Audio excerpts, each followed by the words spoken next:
දවසක් හැමෝටම හොඳින් ඉන්නවා කියලා හිතනවා. අද මම තෙල් පාවිච්චි කරන්නේ නැතුව මාළු කරි එකක් කොහොමද හදන්නේ කියලා තමයි කියලා දෙන්න හදන්නේ. මම මෙතන මාළු ග්‍රෑම් 500ක් විතර අරගෙන තියෙනවා. ඒ මාළු ග්‍රෑම් 500 හොඳින් හොදලා අරගෙන ඇටි හට්ටියකට කරපිංචා ඉති 3-4ක් අතුර ගන්න ඕනේ. අතුරගෙන මාළු කෑලි ටිකක් හොඳින් අතුරගෙන එක උඩ එක නැතුව හට්ටිය පැතලි වෙන විදිහට අතුර ගන්න. එතකොට මාළු කෑලි පොඩි වෙන්නේ නැහැ තැම්බෙනකොට. මෙතන රම්පෙත් තිබ්බනම් ගොඩක් හොඳයි. මට මේ වෙලාවේ රම්පෙත් තිබුණේ නැහැ. ඒ නිසා මම කරපිංච විතරයි පාවිච්චි කරේ. ඊට පස්සේ සුදු ලුණු බික් 3ක් හිඟුරු කෑල්ලක් හොඳින් තලාගෙන මාළු උඩින් දාගන්න. පස්සේ අපිට පුළුවන් ගම්බිරිස් තමුන්ට ඒ සැර අනුව දාගන්න. තේ හැඳි දෙකක් විතර මම මෙතන දාගත්තා.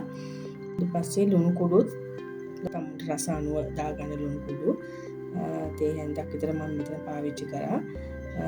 පස්සේ ගොරකා කෑලි 3ක් විතර මාළු උඩින් අතුර ගන්නවා.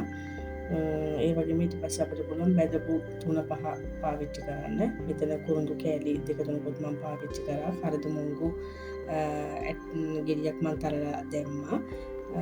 ඊට පස්සේ කහ ස්වල්පයක් එකතු කරන්න පුළුවන්.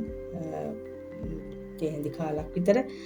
ඊට පස්සේ බෙදපු 3-5 නම් මම තේ හැඳි 3ක් විතර මෙතන පාවිච්චි කරා. මොකද අර ඒකේ පාට ගන්න ඕන හින්දා රසය ගන්න ඕන නිසා තේ හැඳි 3ක් විතර පාවිච්චි කරන්න පුළුවන්. ඒක තමුන්ට කැමති පරිදි රස අනුව තමුන්ට ඒක පාවිච්චි කරන්න පුළුවන්. ඊට පස්සේ අපිට පුළුවන් මිරිස් ටික බෙදලා ගන්න. මේ වෙලාවේ අපිට මිරිස් මේස හැඳි දෙකක් විතර සැර ටිකක් එන්න ඕන නිසා මම අපේ ගෙදර අය ටිකක් සැර කන්න කැමති නිසා මම මේස හැඳි දෙකක් විතර පාවිච්චි කරා. ඒක කබලේ බෙදලා අරගෙන මාළු වලට දාලා අත ගාන්නේ නැහැ. මෙතන මාළු අත ගන්න නැතුව අපිට පුළුවන් වතුර එක් කරලා මාළු වැහෙන ප්‍රමාණයට තැම්බෙන වැහෙන ප්‍රමාණයට වතුර ටික දාලා ඇතිලිය හොඳින් ඒ දාපු පහේ ටික කලවම් වෙනකන් හොඳට මේ ඇතිලිය සොලවන්න ඕනේ. ඇතිලිය පොඩ්ඩක් හොඳට සොලවලා අරගෙන පොඩ්ඩක් කලවම් කරලා මෙන්න මේ පේන පරිදි කලවම් කරලා අපි ලිපෙන් තියා ගන්නවා.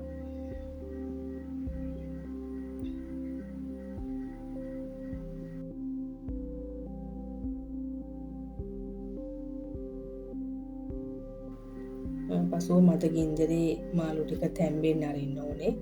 මත ගින්දරේ පොඩි වෙලාවක් කියන්නේ ගොඩාක් ගින්දර දාලා එක පාටම තඹ ගන්න එපා මාළු.